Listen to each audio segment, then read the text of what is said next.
আসসালামু আলাইকুম রহমতুল্লাহি ওয়া বারাকাতুহু।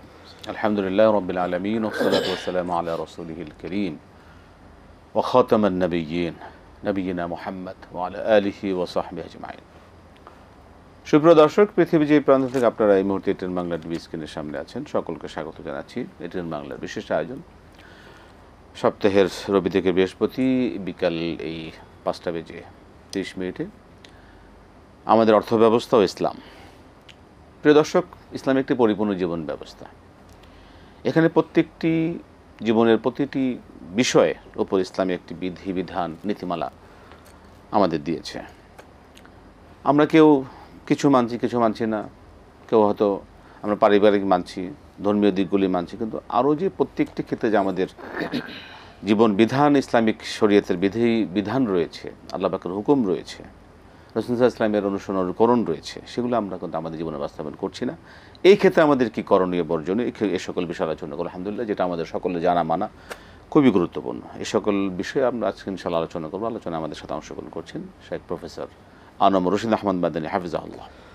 আসসালামু আলাইকুম ওয়া রাহমাতুল্লাহি ওয়া বারাকাতুহু। ওয়ালাইকুম আসসালাম ওয়া রাহমাতুল্লাহি ওয়া বারাকাতুহু। আহলান সাহলান শেখ, বারাকাল্লাহু ফিক। আমাদের সাথে আছেন শেখ শাহ ওয়ালিউল্লাহ হাফিজাহুল্লাহ। আসসালামু আলাইকুম ওয়া রাহমাতুল্লাহি ওয়া বারাকাতুহু। ওয়ালাইকুম আসসালাম ওয়া রাহমাতুল্লাহি ওয়া বারাকাতুহু। আহলান সাহলান বারাকাল্লাহু ফিক। শেখুনা বারাকাল্লাহু ফিকুম। আপনাদেরকে উভয়কে স্বাগত আজকের এই বিশেষ আলোচনা অনুষ্ঠান। প্রিয় দর্শক, আজকে এই আলোচনাটি খুবই গুরুত্বপূর্ণ। আমরা দুজন ইসলামী স্কলারদের কাছ থেকে তাদের কোরআন সুন্নাহর আলোকে আমাদের কী করণীয়, বর্জনীয়, আমাদের প্রত্যেকেরই অর্থনৈতিক ব্যবস্থাপনা আমাদের প্রত্যেকের জীবনেই আমাদের পরিচালনা করতে হয়। সেই ক্ষেত্রে আমরা কী কতটুকু ইসলামিক শরিয়া বিধিবিধানকে মেনে চলছি এবং কে কতটুকু আমরা সেটাকে মানছি না, এই সকল বিষয়ে আজকে আমরা অবশ্যই এই বিষয়ে কিছুটা আমরা জানার চেষ্টা করব। সেখান থেকে ইনশাআল্লাহ কী মানবো আমরা, কী আমাদের পরিহার করা দরকার, কী আমাদের জানা দরকার, এই সকল বিষয়ে আলোচনা। আজকে যে বিষয়টা নিয়ে আলোচনা করতে যাচ্ছি সেটা আপনাদের সামনে, যেটা হচ্ছে যে অর্থ এবং সম্পদ যে বিষয়ে ইসলামী দৃষ্টিভঙ্গি এবং এর সার্বিক ব্যবস্থাপনা, আমাদের কি ইসলামী দৃষ্টিভঙ্গি আমাদের রয়েছে, কি জানা মানা আমাদের কর্তব্য। এর মধ্যে আমাদের প্রত্যেকের জীবনে অর্থনৈতিক একটা বিষয়, লাভ ক্ষতির একটা বিষয় রয়েছে। সেখানে ইসলামী কী দৃষ্টিভঙ্গি রয়েছে, সম্পদ যে সম্পদ নির্ভর যে অর্থনীতি আছে আমাদের, আমরা যারা কৃষিজীবী, আমাদের পরিবার রয়েছে, বিভিন্ন ব্যবসা তাদের ক্ষেত্রে এই অর্থায়নে কী, এবং এই যে সুদ মুক্ত ইসলামের যে সবচেয়ে বেশি, যে সবচেয়ে ইসলামী আমাদের যে লেনদেন বা এই ব্যবস্থাপনায় সবচেয়ে গুরুত্বপূর্ণ বিষয় হচ্ছে সুদ। এই সকল বিষয়ে আমরা আলোচনা শুনবো। শুরুতে আমি শেখ প্রফেসর আনম রশিদ আহমদ মাদানী হাফিজ, আপনি এই বিষয়টা আলোচনা করবে যে আমাদের ইসলামী জীবন ব্যবস্থায়, ইসলামী সম্পদ অর্থ ব্যবস্থায় ইসলামের গুরুত্ব, ইসলাম জানা মানা আমরা কতটুকু কর্তব্য। আল্লাহুম্মা লাকাল হামদু কামা ইয়ানবাগি লিজালালি ওয়াজহিকা ওয়া আযীমি সুলতানিক ওয়া সাল্লি ওয়া সাল্লিম আলা আবদিকা ওয়া রাসূলিক। আল্লাহুম্মা লা ইলমা লানা ইল্লা মা আল্লামতানা ইন্নাকা আনতাল আলিমুল হাকীম। আমাদের সম্মানিত উপস্থাপক সঞ্চালক দুটি কথা বলেছেন তার সূচনা বক্তব্যে। একটি হচ্ছে ইসলাম একটি পরিপূর্ণ জীবন ব্যবস্থা। হ্যাঁ, ইসলাম পরিপূর্ণ জীবন ব্যবস্থা, কোনো সন্দেহ নেই। কোনো মুসলিম নিজকে মুসলিম দাবি করে যদি মনে করে যে ইসলাম পরিপূর্ণ নয়, ইসলামের এই বিষয়ে কথা বলে নেই, সে মুসলিম না। আরেকটি কথা বলেছেন যে আমরা ইসলাম পরিপূর্ণ জীবন দর্শন, জীবন ব্যবস্থা হওয়া সত্ত্বেও আমরা অনেকে কিছু মানি না। এই সুযোগ কিন্তু ইসলামে নাই। কারণ পরিপূর্ণ ইসলামে পরিপূর্ণরূপে প্রবেশ করতে হবে। আল ইয়াউমা আকমালতু লাকুম দীনাকুম, এটা কোনো নবী রাসূলের কথা না। আল্লাহ নিজে দায়িত্ব নিয়ে সুস্পষ্ট উচ্চারণে সুস্পষ্টভাবে বলেছেন, আমি এই দিনকে পরিপূর্ণ করে দিলাম, অঙ্গীকার একদম। তারপর তার ঘোষণা আবার কি বলেছেন, যেহেতু ইসলাম পরিপূর্ণ, হে যারা ঈমান এনেছো, ইয়া আইয়ুহাল্লাযীনা আমানু উদখুলু ফিস সিলমি কাফা, এই ইসলামে তুমি প্রবেশ করবে পরিপূর্ণরূপে। এখানে ইসলামের কোনো বিভাজন নেই। কোরআন কিছু মানা কিছু না মানা, ভয় শাস্তির কথা বলা হয়েছে, খিজিয়ুন ফিদ দুনিয়া ওয়া ইয়াউমাল কিয়ামাতি ইউরাদ্দুনা ইলা আশাদ্দিল আযাব। এগুলো আমাদের সামনে রাখতে হবে। দুনিয়া অপমান লাঞ্ছনা, আর আখিরাতে কিয়ামতের দিন আযাবের দিকে যেতে চাইবে না। ভাষাটা কিন্তু এরকম, ইউরাদ্দুনা, ফিরিয়ে নেওয়া হবে, আবার মোট দিবে, যেতে চাইবে না, যেতে হবে। আচ্ছা, এখন সম্পদ, জীবন ছাড়া তো, জীবনের জন্য সম্পদ প্রয়োজন, সম্পদ ছাড়া জীবন চলবে না। অতএব সম্পদের বিষয়ে ইসলাম বলবে না, এটা হতে পারে না। আমরা এই বিষয়ে কথা বলি যে ইসলামের দৃষ্টিভঙ্গিটাকে সম্পদের ব্যাপারে। সম্পদ নেয়ামা, আমাদের জীবন যেরকম নেয়ামত, সম্পদ নেয়ামত। কোরআন মজিদে শুধু সম্পদের কথা বলা হয়েছে ৮০ বারের অধিক, আর জীবন সম্পদকে মিলিয়ে বলেছে তাও ১০-এর অধিক বার। তোমাদের সম্পদ এবং তোমাদের জীবন, তাদের জীবন এবং তাদের সম্পদ, এবং সংযুক্ত করেছে। বোঝা গেল জীবন এবং সম্পদ একটির থেকে আরেকটি অবিচ্ছিন্ন। জীবনের যে মর্যাদা দেওয়া হয়েছে, সম্পদেরও মর্যাদা দেওয়া হয়েছে। এই সম্পদকে আল্লাহ সুবহানাহু ওয়া তাআলা বলেছেন জিনা, আল মালু আল বানুনু জিনাতুল হায়াতিদ দুনিয়া। তাহলে ইসলাম সম্পদকে খারাপভাবে দেখে নাই, বরং এটাকে বলেছে জীবনকে সাজানোর উপকরণ, জিনা, সৌন্দর্য, বিউটি। প্রাণের সাথে মিলিয়ে, প্রাণের সাথে মিলিয়ে বিউটি, মানে সম্পদ, বিউটি, সন্তান ও বিউটি দুইটাই থাকতে হবে। আমার সন্তান আছে, সম্পদ নাই, সমস্যা। এই সন্তানের লালন পালন হবে কিভাবে? আবার সম্পদ আছে, সন্তান নাই, এই সম্পদ ভোগ করবে কে? যত ব্যালেন্সড আল্লাহ সুবহানাহু ওয়া তাআলার এই বিধান। আবার বলছি ইন্নামা আমওয়ালুকুম ওয়া আওলাদুকুম ফিতনা। এটা যেমন সৌন্দর্যের উপকরণ, আবার ফিতনা, ফিতনা মানে সমস্যা, সংকট। অতএব এখানে আবার লাগাম দিয়েছে, তুমি জিনা, সৌন্দর্যের উপকরণ হিসাবে তুমি এটাকে পেতে চাইবে, জ্যান ত্যান করে তারপরে ভোগ করার উপাদান বানিয়ে নিবে না, এটা একটা ফিতনা। সম্পদ উপার্জনের জন্য ইসলাম আপনার উদ্বুদ্ধ করেছে। দেখুন সূরা জুমুআহ আয়াত ৯, আয়াত ১০, চমৎকার সমন্বয় করেছে আল্লাহ সুবহানাহু ওয়া তাআলা। ইয়া আইয়ুহাল্লাযীনা আমানু ইযা নুদিয়া লিস-সালাতি মিন ইয়াউমিল জুমুআতি ফাসআউ ইলা যিকরিল্লাহ ওয়া যারুল বাই। হে যারা ঈমান এনেছো, জুমুয়ার দিন যখন ডাক আসবে সালাতের দিকে, ব্যবসা বাণিজ্য, তোমার বিজনেস, বিজনেস বলতে সব কিছু, ব্যবসা বাণিজ্য, কৃষি, শিক্ষকতা যত আছে, আমাদের মিডিয়ার কাজ বাদ দিয়ে ওইমুখী হয়ে যাও, ইলা যিকরিল্লাহ, আল্লাহ স্মরণের দিকে যাও। আচ্ছা, তাহলে এখানে কি বলা হয়েছে? আল্লাহর সাথে যে হকের সম্পর্ক, এটাকে যিকরুল্লাহ বলেছে। তারপরে কি বলা হয়েছে?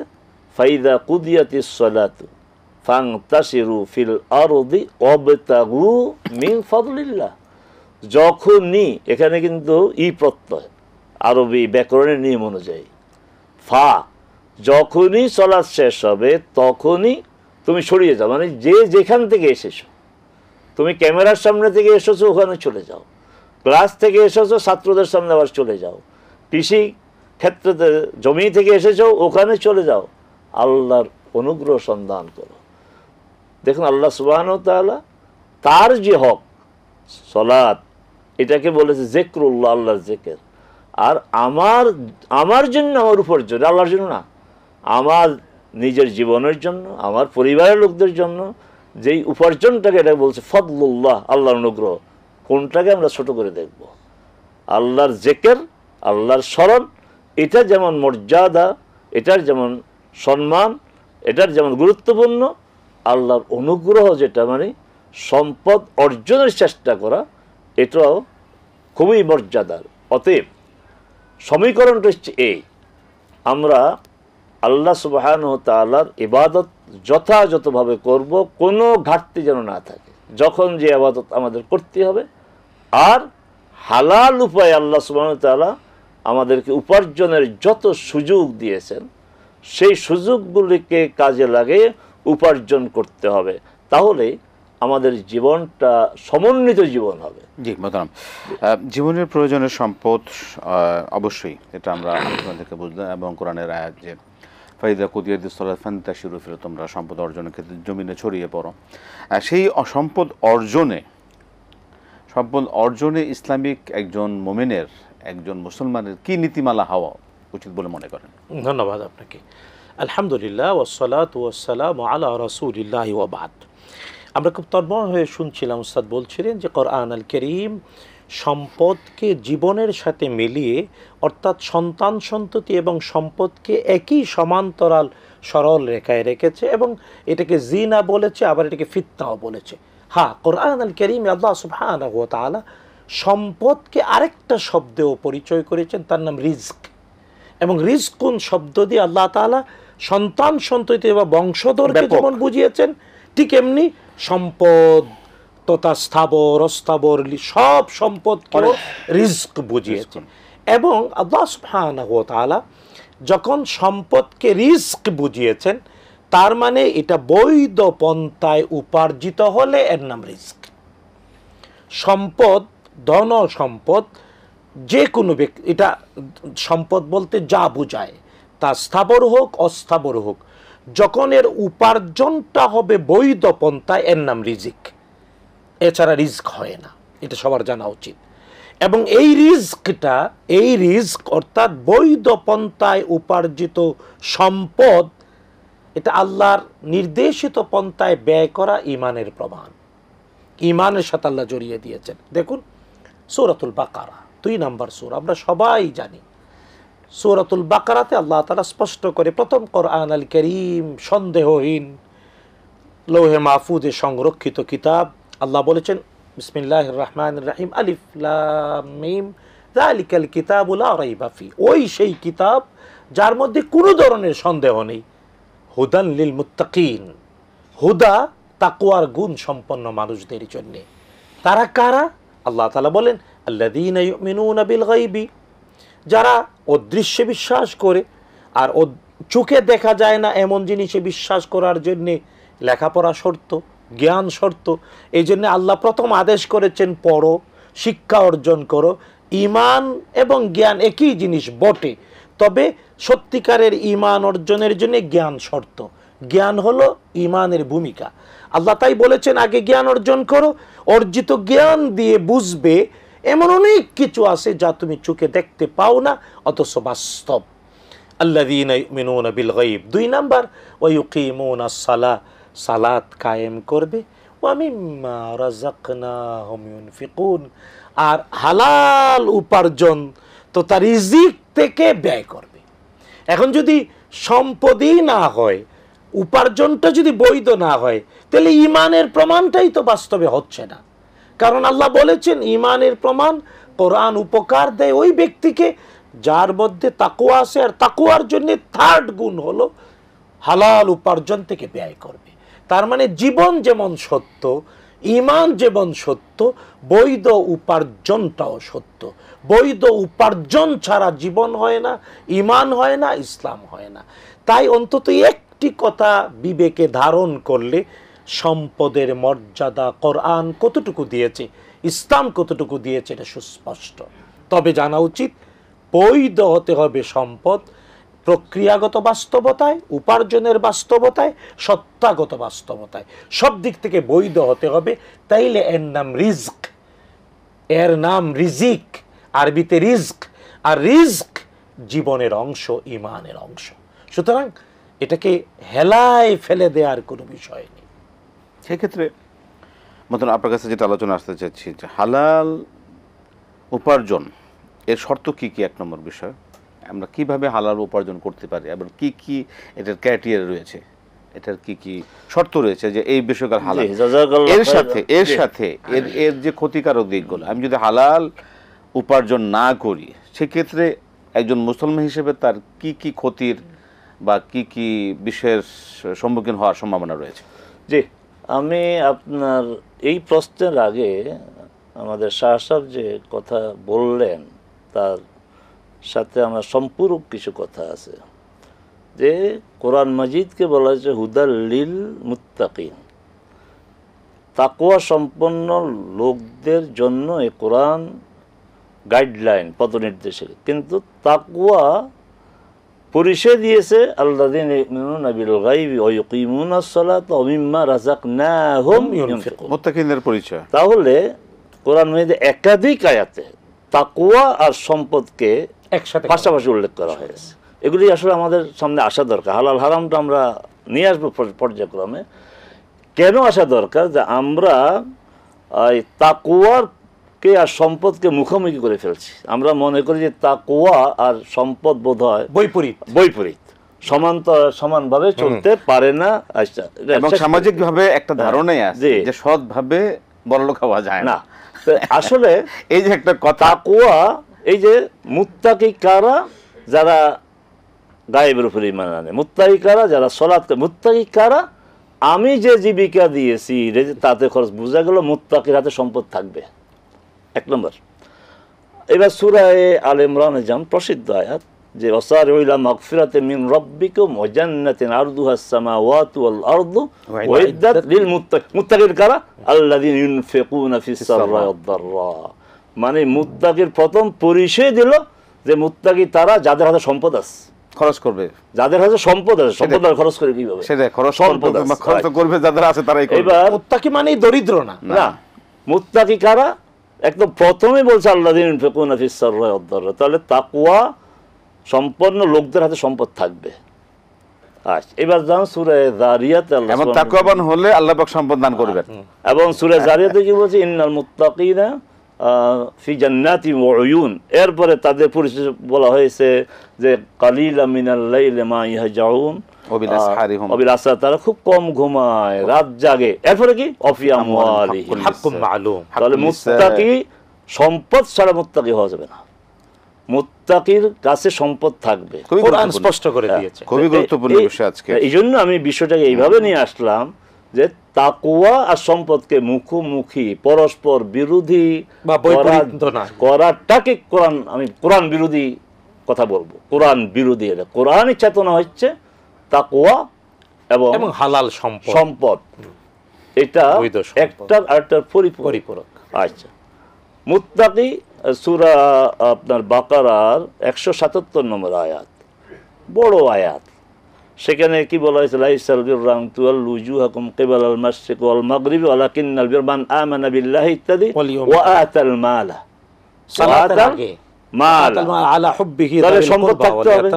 শেষে কি বলছেন? উলাইকাল সাদাকু ওয়া উলাইকা হুমুল মুত্তাকুন। তাহলে যার কাছে সম্পদ আছে সেই মুত্তাকি। অতএব সম্পদ থাকাটা, সম্পদ আপনার অবর্জন করাটা, এটা তাকওয়ার দাবি, তাকওয়া পরিপন্থী নয়। এই বিষয়টা জানতে হবে। আচ্ছা, এরপরে আপনার ইসলাম কোনটাকে ভালোভাবে নেয় নেই? তাকাসুরকে ভালোভাবে নেয় নেই। আল্লাহকুমুত তাকাসুর। তাকাসুরটা কি? আরও পেতে হবে, আরও পেতে হবে, আরও পেতে হবে। এই যে অধিক প্রাপ্তির যে প্রবণতা, অধিক প্রাপ্তির যে নেশা, শুধুমাত্র লন্ডনে আমার 30টা বাড়ি থাকতে হবে, আমার 360টি বাড়ি থাকতে হবে, তারপরে আমার দুবাইতে আমরা যে ভবনে আছি এই ভবনের কর্ণধার, তার নাকি আমেরিকাতে আপনার ছিলেন, কর্ণধার ছিলেন, 16টা বাড়ি। এই তাকাসুর যেটা, এটাকে ইসলাম বলছে আল্লাহ খবরদার, তাকাসুর এটা ইসলাম এলাও করে না। আর তাকাসুরের প্রবণতা যখন আসবে, তাকাসুর মানে অধিক প্রাপ্তির যে নেশা, যে মোহ, তখনই কিন্তু হালাল হারামের সীমা আর থাকবে না। আমি শেষ করতেছি এই কথা বলেই যে তাকওয়া আর সম্পদ একটি আরেকটার বিপরীতে না, একটি আরেকটার সম্পূরক। যদি সেই সম্পদ হালাল উপায়ে অর্জিত হয়, সেই সম্পদ হালাল উপায়ে অর্জিতই শুধু নয়, আবার হালাল খাতে ব্যয় হইতে হবে। আমরা হালাল উপার্জনটাকেও যেমন গুরুত্ব দেব, আবার হালাল খাতে যেন ব্যয় হয় ওইটাও দেখব।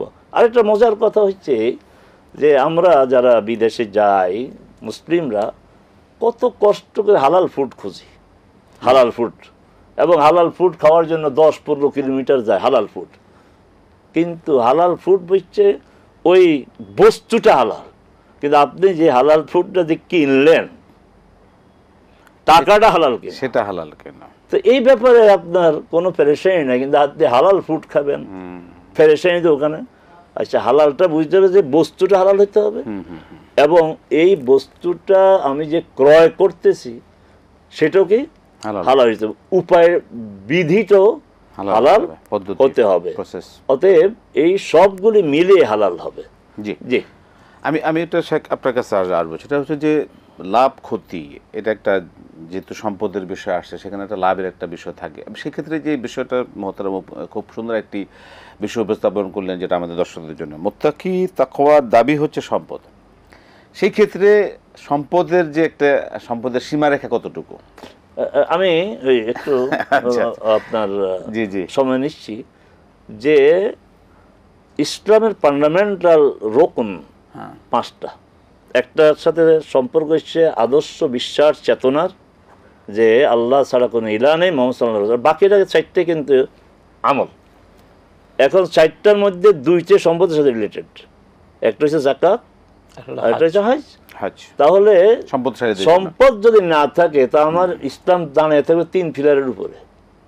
এটা কি শক্তিশালী? না না হবে না, শক্তিশালী ভবন হবে। খুবই গুরুত্বপূর্ণ। আর এখানে কথা হচ্ছে বুনিয়াল ইসলাম, বুনিয়াল ইসলাম ইসলাম দাঁড়িয়ে আছে অবশ্যই খুবই ভিত্তি। তাহলে কিন্তু আমার 5টা ফিলারে যদি থাকে তাহলে আমার ইসলামটা ততটাই মজবুত হবে। খুবই গুরুত্বপূর্ণ। যাকাত সম্পদ, হজ সম্পদ, সম্পদ অবশ্যই করতে হবে, কিন্তু সেটা সম্পদের মালিক হতে হবে, সম্পদের জন্য চেষ্টা করতে হবে, কিন্তু সেটা অবশ্যই তাকওয়ার ভিত্তিতে। সেই ক্ষেত্রে সম্পদের সীমারেখা কতটুকু একজন মুমিনের জন্য হওয়া উচিত বলে মনে করেন? না, ধন্যবাদ আপনাকে। আসলে একজন ইমানদার, একজন মানুষ এই পৃথিবীতে শ্রমের বিনিময়ে সম্পদ উপার্জন করতে পারে, অথবা জন্মগতভাবে কোনো শ্রম ছাড়াও সম্পদের অধিকারী হতে পারে, অথবা কারো ভালোবাসার দানেও সম্পদের অধিকারী হতে পারে। 3টা বিষয়, একটা হলো উত্তরাধিকার সূত্রে সম্পদের মালিক, আরেকটা হলো উপার্জনের দ্বারা সম্পদের মালিক, আরেকটা হলো উপহার বা দানের মাধ্যমে মালিক হতে পারে। এখন ইসলাম ব্যক্তির সম্পদ কতটুকু পরিমাণ এর কোনো সীমারেখা দেয়নি, তবে একটা মানদণ্ড নির্ধারণ করেছে।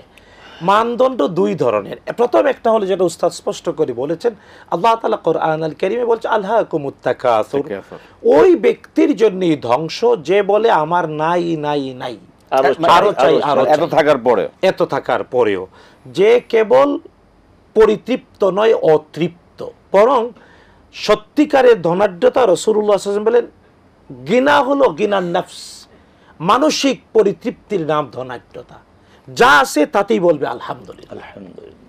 এটা হলো একটা নৈতিকতার মান। 2 নাম্বার, ইসলাম বলেছে তুমি উত্তরাধিকার সূত্রে সম্পদ উপার্জন করো, পেয়ে থাকো, অথবা নিজের জ্ঞান, দক্ষতা, শ্রম, বিদ্যা, বুদ্ধি দিয়ে উপার্জন করো, অথবা গিফটেই পাও, তাহলে বছরে একবার যাকাত দিতে হবে 2.5%, মাত্র 2.5% নেশাব পরিমাণ সম্পদ, 7.5 ভরি স্বর্ণ অথবা 52.5 ভরি রৌপ্য, অথবা এর সমপরিমাণ বাস্তবতা যখন 1 চান্দ্র বছর থাকবে, একবার বছরে 2.5% দিয়ে দিলে এটা বৈধ। এখন এই যত পরিমাণ সম্পদের মালিক হোক, ইসলাম একেবারে যে 5 কোটির পরে আর যাওয়া যাবে না, 10 কোটির পরে যাওয়া যাবে না, 100 কোটির পর না, ইসলাম কোনো সীমারেখা দেয়নি। এবং এইটা আরেকটা বড় ব্যাপার হলো যে নিকটতম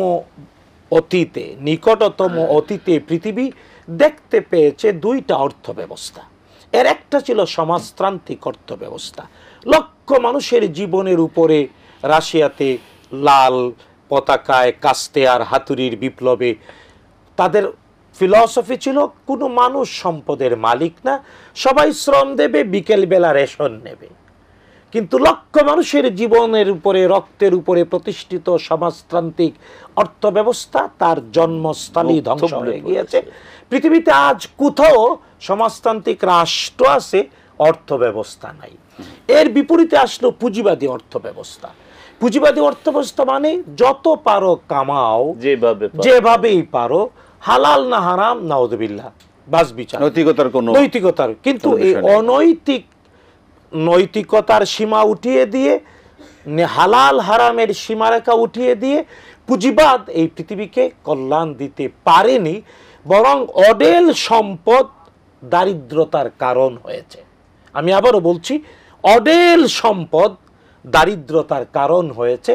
পৃথিবী দেখতে পেয়েছে আর্থিক ধস, একবার দুইবার নয়, বিগত শতাব্দী, নতুন শতাব্দীর সূচনায় পৃথিবীতে আর্থিক ধস নেমেছে।